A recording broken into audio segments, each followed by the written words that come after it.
திருச்சியிலிருந்து சிங்கப்பூருக்கு கடத்த முயன்ற 47 கிலோ சுறா துடுப்புகள் பறிமுதல் செய்யப்பட்டுள்ளன.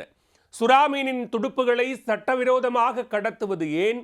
சுறா மீனின் துடுப்பில் என்ன இருக்கிறது?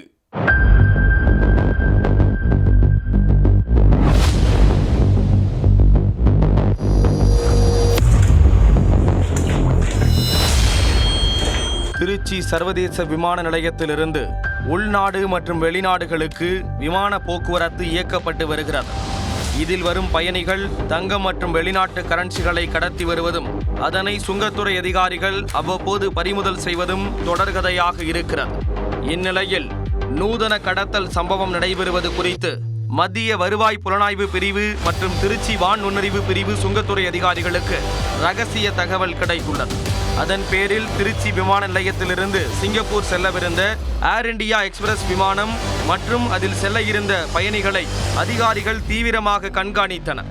சிங்கப்பூர் செல்ல இருந்த பயணிகளை சுங்கத்துறை அதிகாரிகள் சோதனை செய்தபோது சந்தேகத்திற்கிடமாக இருந்த 2 பயணிகளை தனியாக அழைத்து சென்றனர். அவர்களது உடைமைகளை தீவிர சோதனை செய்தபோது ரகசிய அறை அமைக்கப்பட்டிருந்தது தெரிய வந்தது. அதை கிழித்து சோதனை செய்ய அதில் பதப்படுத்தப்பட்ட சுறா மீனின் துடுப்புகள் மற்றும் செதில் பகுதிகள் இருப்பது தெரிய வந்தது. 46 கிலோ எடை கொண்ட சுறா மீனின் துடுப்பு பகுதிகள் பறிமுதல் செய்யப்பட்டுள்ள நிலையில் இவை சர்வதேச சந்தையில் பல கோடி மதிப்பு கொண்டவை என்று கூறப்படுகிறது. இவற்றை வனத்துறை உதவியுடன் கணக்கெடுப்பு மற்றும் மதிப்பீடு செய்யும் பணியை சுங்கத்துறை அதிகாரிகள் செய்து வருகிறார்கள். மேலும் 6,80,000 ரூபாய் இந்திய மதிப்புடைய யூரோ மற்றும் சிங்கப்பூர் டாலர் கரன்சி நோட்டுகளும் அவர்களிடம் இருந்து பறிமுதல் செய்யப்பட்டன. இவை அனைத்தையும் பறிமுதல் செய்த சுங்கத்துறை அதிகாரிகள் பிடிபட்ட இருவரிடமும் தொடர்ந்து விசாரணை மேற்கொண்டு வருகிறார்கள். அழகு பொருட்கள் மற்றும் மருத்துவ தேவைக்காக தொடர்ந்து சுறா மீன்கள் வேட்டையாடப்பட்டு வருகின்றன. சுறா மீன்களின் துடுப்பு பகுதியில் செய்யப்படும் சூப் வகைகள் சீனா, ஜப்பான் மற்றும் சிங்கப்பூரில் மிகவும் விரும்பப்படும் உணவாக உள்ளது.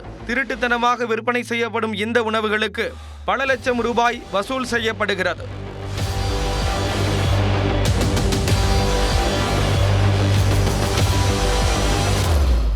இதில் அதிக லாபம் கிடைப்பதால் தான் இந்தியா போன்ற நாடுகளில் இருந்து சுறா மீன்களை வேட்டையாடி அதன் துடுப்புகளை வெட்டி கடத்துவது அதிகரித்து இருப்பதாக அதிகாரிகள் தெரிவித்துள்ளனர். சுறா மீன்கள் தொடர்ந்து வேட்டையாடப்படுவதால் அவை அழிந்து வரும் உயிரினம் பட்டியலில் வைக்கப்பட்டுள்ளது. எனவே சுறா மீன் கடத்தலுக்கு மத்திய அரசு தடை விதித்துள்ளது என்பது குறிப்பிடத்தக்கது.